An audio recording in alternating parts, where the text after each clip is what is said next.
ফাগুনের আগুন লেগেছে সুনামগঞ্জের শিমুল বাগানে। সবুজ ডালের আবরণ ভেদ করে ফুটে উঠেছে শতকোটি শিমুল ফুল। রক্তরাঙা ফুলের রাজত্বে এ যেন এক স্বর্গরাজ্য। এই রক্তিম ফুলের রাশি রাশি মুগ্ধতায় আকৃষ্ট হয়ে দেশের বিভিন্ন প্রান্ত থেকে প্রিয়জনদের সাথে নিয়ে ছুটে আসছেন প্রকৃতিপ্রেমীরা। বিস্তারিত প্রতিনিধি ফুয়াদ মুনি তালুকদারের পাঠানো তথ্যচিত্রে ডেস্ক রিপোর্ট।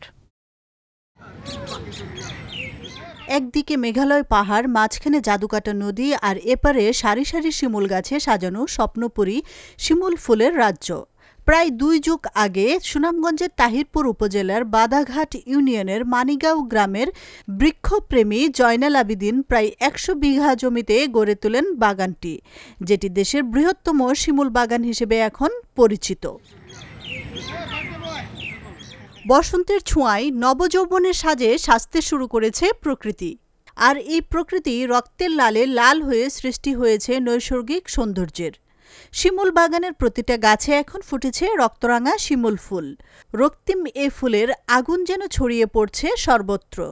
তাই তো দেশের বিভিন্ন প্রান্ত থেকে শিমুল বাগানের অপরূপ সৌন্দর্য দেখতে ভিড় জমাচ্ছেন পর্যটকরা। আমি আসছি চট্টগ্রাম থেকে মূলত, আর এটা শুনেছি আমি ফেসবুক থেকে, যেহেতু এটা ফেসবুকে ভাইরাল হয়েছে, সেখান থেকে জানা শিমুল বাগান সম্পর্কে। আর এটা হচ্ছে এখন এশিয়ার মধ্যে সবথেকে বড় শিমুল বাগান। শিমুল বাগানেই প্রথম এসেছি, ভালো লাগছে। অনেক লোকজন আছে এখানে, দেখে ভালোই লাগছে। আমি আমার হাজবেন্ড আর আমার বাচ্চাকে নিয়ে এখানে এসেছি।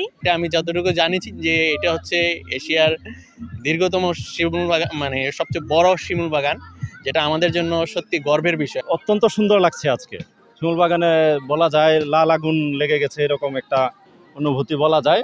এত সুন্দর একটা জায়গায় আমাকে ও সারপ্রাইজ দেওয়ার জন্য নিয়ে আসছে, আর হচ্ছে জায়গাটাতে আমি আগে কখনো আসি নাই।